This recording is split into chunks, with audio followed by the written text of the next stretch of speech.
AP ఫలితాలపై తొలిసారిగా స్పందించారు ఏపీ సీఎం జగన్. ఐపాక్ టీంతో సమావేశమైన జగన్ జూన్ 4న ఏపీ ఫలితాలు చూసి దేశం షాక్ అవబోతోందని కామెంట్ చేశారు. దీనికి సంబంధించి more updates NTV AP input editor Chandrasekhar అందించడానికి న్యూస్ రూమ్ నుంచి లైవ్లో సిద్ధంగా ఉన్నారు.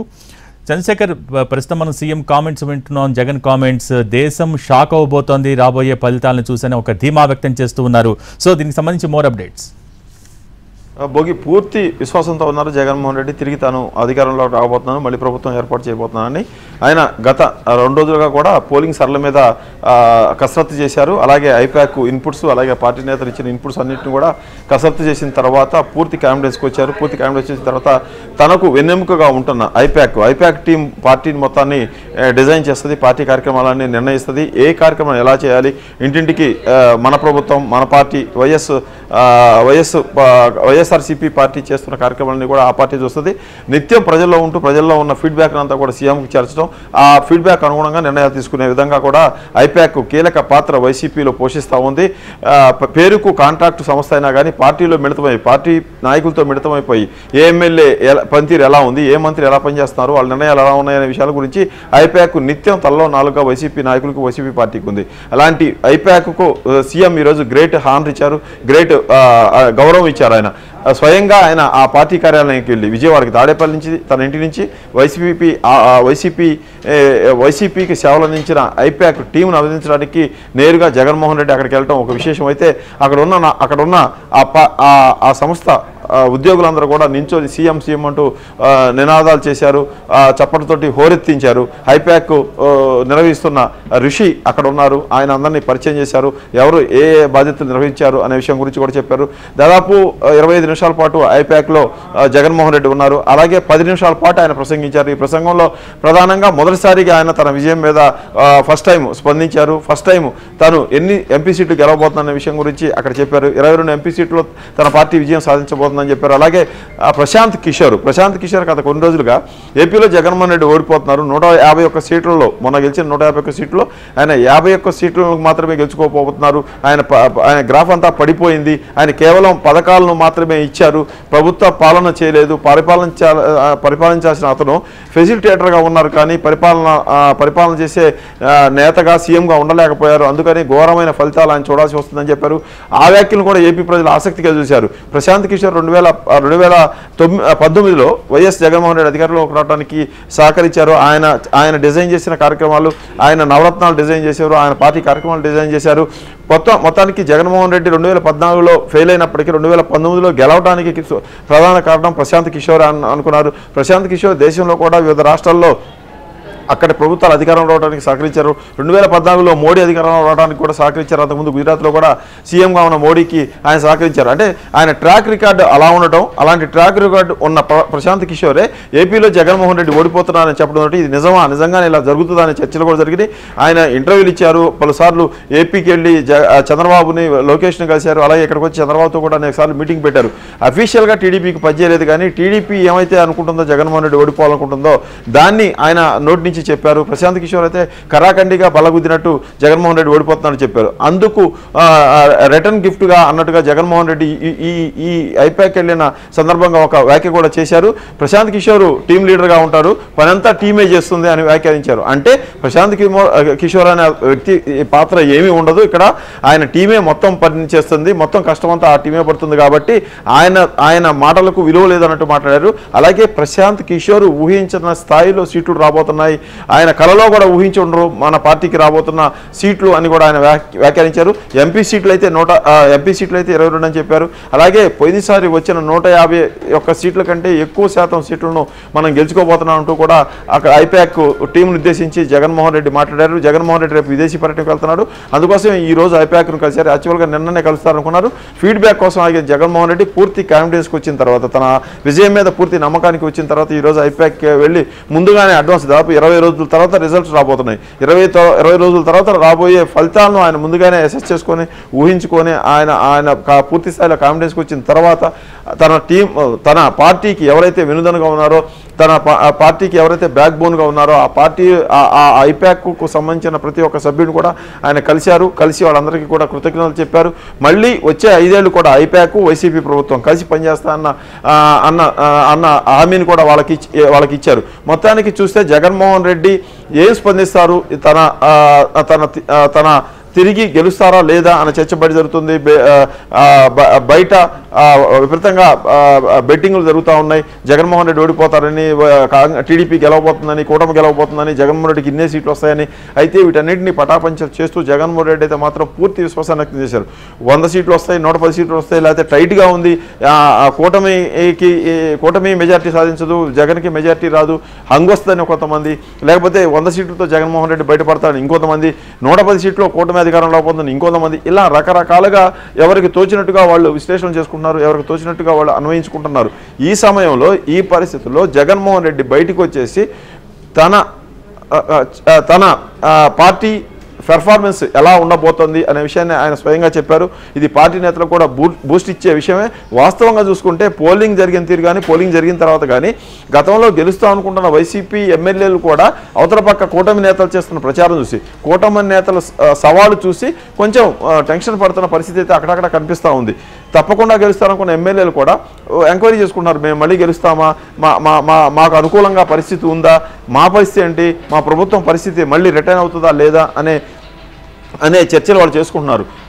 ఇప్పటి వరకు జగన్మోహన్ రెడ్డికి పార్టీ నాయకులకు మధ్య సమావేశం జరగటం కానీ, జగన్మోహన్ రెడ్డి ఏమనుకుంటున్నారనే విషయం వాళ్ళకి తెలియడం కానీ లేదు. ఫస్ట్ టైం ఐపాక్ వెళ్ళి ఫలితాల మీద జగన్మోహన్ రెడ్డి ఎక్స్ప్రెస్ చేసిన వ్యూస్ ఏమైతే ఉన్నాయో అవన్నీ ఇప్పుడు కార్యకర్తలకు వెళ్ళాయి, నాయకులకు వెళ్ళాయి, పోటీ చేసిన అభ్యర్థులకు వెళ్ళాయి. వాళ్ళందరికీ కూడా జగన్మోహన్ రెడ్డి వ్యాఖ్యలు బూస్ట్ ఇచ్చేవిగా మనం భావించవచ్చు. అందరూ కూడా కన్ఫ్యూజ్లో ఉన్నారు. అటు గెలుస్తాం అనుకున్న వాళ్ళు కానీ, గెలుస్తామా లేదనుకుంటున్న వాళ్ళు కానీ అందరూ కూడా కన్ఫ్యూజ్లో ఉన్నారు. ఎవరు ఏమీ చెప్పలేమంటున్నారు. వైసీపీని విపరీతంగా అభిమానించే వాళ్ళు కూడా ఈ ఫలితాలు ఎలా ఉంటాయని ఆందోళనలో ఉన్నారు. మొత్తానికి ఏపీలో ఒక రకమైన సిచ్యువేషన్ ఉంది. పోలింగ్ పర్సంటేజ్ పెరిగింది, పోయినసారి కంటే 2.3% ఎక్కువైంది. కాబట్టి పెరిగిన పోలింగ్ శాతం అంతా కూడా ప్రభుత్వానికి వ్యతిరేకంగా ఉంది. ప్రభుత్వ వ్యతిరేకత వల్లే జనము తండోపతండాలుగా వచ్చేసి అర్ధరాత్రి వరకు క్యూలో ఉండి ఓట్లేశారనే ప్రచారాన్ని కూటమి చేస్తూ ఉంది. అయితే ప్రభుత్వానికి అనుకూల వాతావరణం ఉంది. ప్రభుత్వం మంచి చేసింది కాబట్టి మంచి చేసిన ప్రభుత్వానికి రిటర్న్ గిఫ్ట్ ఇవ్వాలి, మంచి చేసిన ప్రభుత్వాన్ని మళ్ళీ గెలిపించుకోవాలనే ఉద్దేశంతో మహిళలు, ముఖ్యంగా మహిళలు, అలాగే లబ్ధిదారులు ఎవరైతే ఉన్నారో ఈ జగన్మోహన్ రెడ్డి పథకాలు తీసుకున్న వాళ్ళందరూ కూడా పట్టుబట్టి క్యూలో నించొని ఉదయం 7 గంటల నుంచి అర్ధరాత్రి వరకు కూడా ఉండి ఓట్లు వేశారనేది వైసీపీ చెప్పుకుంటుంది. దీంట్లో ఏది నమ్మాలి, ఏది నమ్మకూడదు అనేది ఎవరికి అర్థం కావట్లేదు. జనం అయితే సైలెంట్గా తీర్పిచ్చారు. 4,13,00,000 మంది ఓటర్లు ఉంటే 3,30,00,000 మంది, 33 లక్షల మంది ఓట్లు వేశారు. వాళ్ళ తీర్పు అంతా కూడా ఈవీఎంలో నిక్షిప్తమైంది. 4వ తారీఖు ఓపెన్ చేస్తే కానీ దాంట్లో తెలియదు. అయితే జగన్మోహన్ రెడ్డి మాత్రం మొదటి నుంచి పూర్తి కాన్ఫిడెన్స్తో ఉన్నారు. కొన్ని సర్వే సంస్థలతోటి ఇంతకు ముందు సర్వే చేసినప్పుడు ఆ సర్వే సంస్థలు ఇచ్చిన ఫలితాలు 100% నిజమైన సంస్థలతోటి ఆయన సర్వే చేయించుకున్నారు. ఒక సంస్థ ఢిల్లీకి సంబంధించిన ఒక సంస్థ 6 నెలల నుంచి కూడా వైసీపీకి పనిచేస్తూ ఉంది. ప్రీ పోల్ అంటే ఎలక్షన్కి ముందు కూడా ఆ సంస్థ సర్వే చేసింది, అలాగే ఎగ్జిట్ పోల్ చేసింది. మళ్ళీ ఇవాళ నుంచి మరొక 6 రోజుల పాటు ఆ సంస్థ సర్వే చేయబోతోంది రాష్ట్ర వ్యాప్తంగా. ఆ సంస్థ ఇచ్చిన లెక్కలతోనే జగన్మోహన్ రెడ్డి 151 సీట్లను మళ్ళీ మనం క్రాస్ చేయబోతున్నాం మొన్న గెలిచిన సీట్ల కంటే అని చెప్పారు. అలాగే 22 సీట్లు, పోయినసారి వచ్చిన 22 ఎంపీ సీట్లను మళ్ళీ తిరిగి నిలబెట్టుకోబోతున్నామని చెప్పినట్టుగా తెలుస్తూ ఉంది. ఆ సంస్థ ఇచ్చిన సర్వే రిపోర్ట్ల ఆధారంగానే జగన్మోహన్ రెడ్డి తన అభిప్రాయాన్ని వ్యక్తం చేశారని చెప్తున్నారు. కింద స్థాయిలో ఎవరైతే సామాన్య జనం ఉన్నారో, తన పథకాలతో లబ్ధి పొందారో వాళ్ళందరూ కూడా తనకు అండగా నిలిచారనేది జగన్మోహన్ రెడ్డి నమ్ముతున్నట్టుగా తెలుస్తూ ఉంది. వాళ్లే ఉదయం 7 గంటల నుంచి 12-1 గంట వరకు క్యూ లైన్లో ఉన్నారు. ఆ ఓట్లన్నీ కూడా వైసీపీకి పడిన వాటిగానే గుర్తిస్తున్నట్టుగా ఐపాక్ నుంచి వచ్చిన ఇన్ఫర్మేషన్ కానీ, పార్టీ నేతలు ఇచ్చిన ఫీడ్బ్యాక్ కానీ కూడా జగన్మోహన్ రెడ్డికి ఉంది.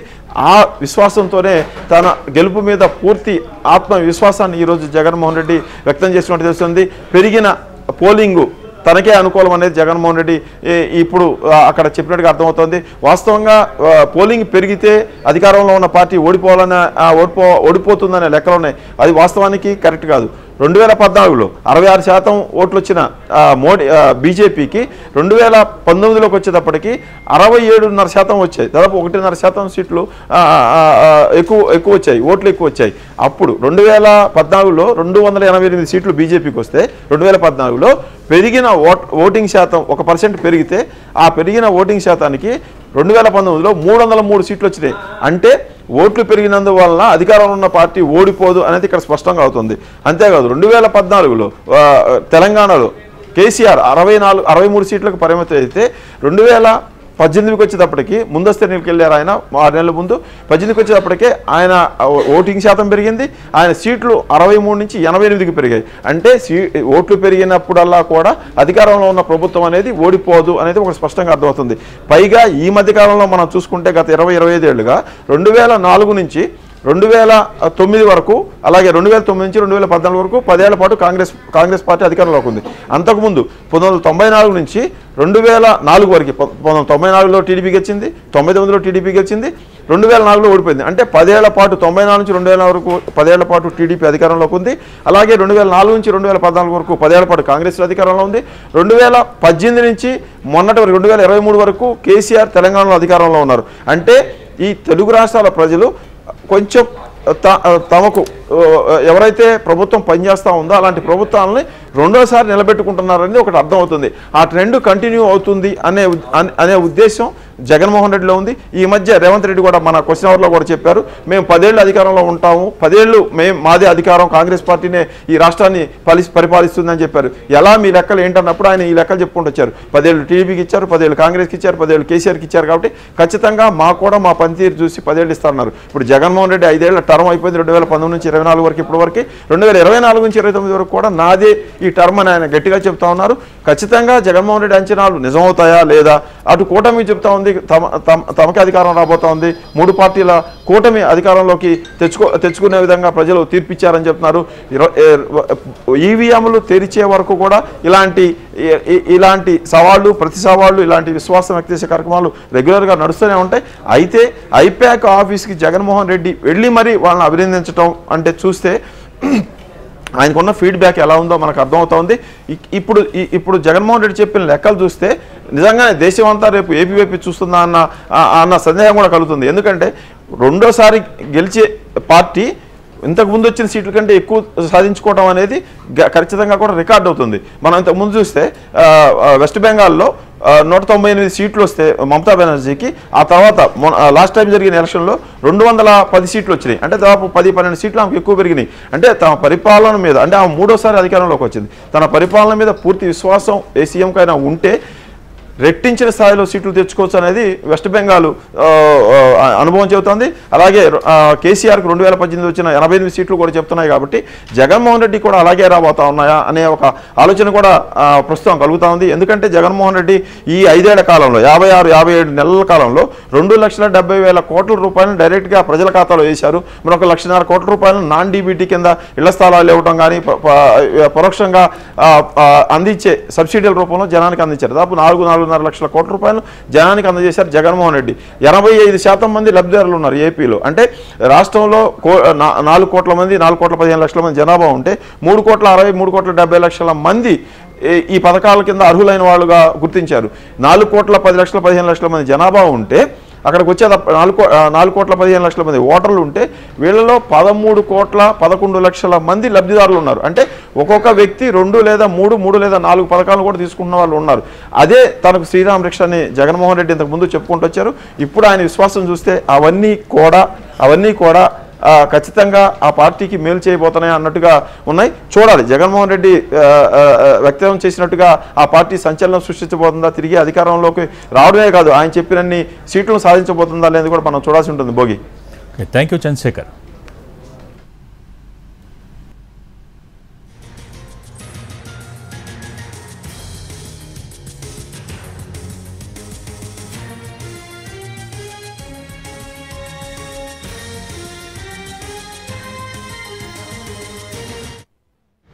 This results would ensure that the whole country would stand up and look towards Andhra Pradesh.